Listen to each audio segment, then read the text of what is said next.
Piège, casse-tête, énigme, 3 sujets qui définissent parfaitement à quel point il peut être difficile d'écrire une bonne histoire sur le Sphinx. Dans le cas de la série One Bad Day, le concept est d'écrire une histoire dans la veine de celle de Killing Joke qui raconte comment les antagonistes de l'univers de Batman ont sombré dans la folie. Le piège ici est d'essayer d'imiter Alan Moore, d'imiter son style d'écriture ou d'essayer de copier son concept. Le casse-tête, c'est d'écrire tout simplement une bonne histoire sur le Sphinx.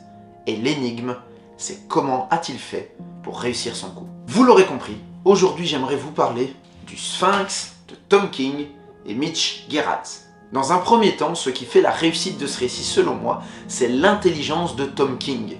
Parce qu'au lieu de juste raconter l'origine story du Sphinx et le jour qui l'a fait basculer, il a décidé de lier directement son histoire à celle de Killing Joke. L'histoire débute par un meurtre gratuit, un meurtre de sang-froid, ce qui change totalement du modus operandi de l'homme mystère. Et c'est ce qui provoque un total chamboulement dans l'enquête du commissaire Gordon et du Chevalier Noir, parce que tous les deux essaient de trouver le lien qu'il y a entre la victime et son bourreau.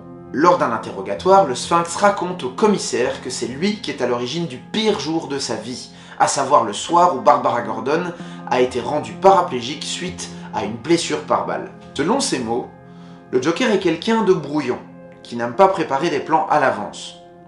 Et selon lui, c'est ce qui prouve que c'est bien lui qui lui a glissé l'idée dans le creux de l'oreille. Ce choix scénaristique est pour moi très intéressant, parce qu'en faisant ça, il hisse la dangerosité de notre bad guy un cran au-dessus. Bien évidemment, King n'oublie pas son cahier des charges, et nous raconte en même temps le jour où le Sphinx a basculé. C'était un enfant brillant, qui était constamment mis sous pression pour son parcours scolaire, et c'est ce qui a fini par le faire craquer et commettre l'irréparable. Page après page, King rend Edward Nygma puissant, dangereux et intouchable. En effet, chaque personne qui doive l'approcher ou le toucher se voit menacée, parce qu'il sait qui ils sont, où ils vivent, qui sont leurs enfants, et où vont leurs enfants à l'école. Puis nous arrivons au clou du spectacle où le Sphinx menace directement Batman, en lui disant que chaque fois qu'il le frappera ou le touchera, il tuera quelqu'un au hasard, et que ça pourrait peut-être même être les Robins, étant donné qu'il sait qui ils sont, et surtout qu'il sait constamment où ils sont. Il connaît l'identité secrète de Batman depuis le premier jour où ils se sont rencontrés. Pour Nygma, les énigmes n'étaient qu'un jeu destiné à tester l'intelligence de la chauve-souris. Mais aujourd'hui, il n'a plus la patience ni l'envie de jouer. Cette enquête, qui était pour les protagonistes un vrai casse-tête à résoudre, a mené Batman droit dans un piège. L'impuissance.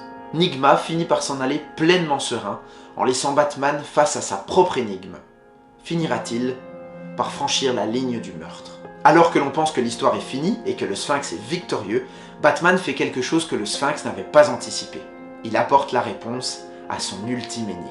Au-delà du scénario, c'est Mitch Gerads qui vient apporter sa pierre à l'édifice pour faire de cette histoire un véritable best-seller. Son style à l'aquarelle réaliste agrémenté de minimalisme, avec une ambiance sombre et des couleurs crasseuses, viennent renforcer l'immersion du lecteur dans cette histoire viscérale. C'est la première fois que je lis un récit illustré par cet artiste et franchement ça a été un vrai plaisir. Ce que vous devez retenir dans cette vidéo, c'est que lorsqu'une maison d'édition vient vous voir avec un cahier des charges, ne vous contentez pas de juste le remplir. Là où on pensait que Tom King allait nous raconter la pire journée du Sphinx, il rappelle la pire journée des Gordon, celle qui les aura fait sombrer, et en lisant la suite de l'histoire, on s'imagine qu'on va lire le jour qui aura fait basculer le Sphinx, sauf qu'on se rend compte qu'à la fin, tout ceci n'était destiné qu'à nous raconter le jour où le Chevalier Noir aura lui-même sombré. Ce sont ces choix scénaristiques qui vont hisser cette histoire directement au même niveau que The Killing Joke, et peut-être même un cran au-dessus. Après ça, c'est que mon avis, bien évidemment. Voilà, ceci était mon conseil de bulle, j'espère que ça vous aura plu. Si c'est le cas, n'hésitez pas à vous abonner, à commenter, à partager, et on se retrouve à très bientôt pour un autre conseil de bulle.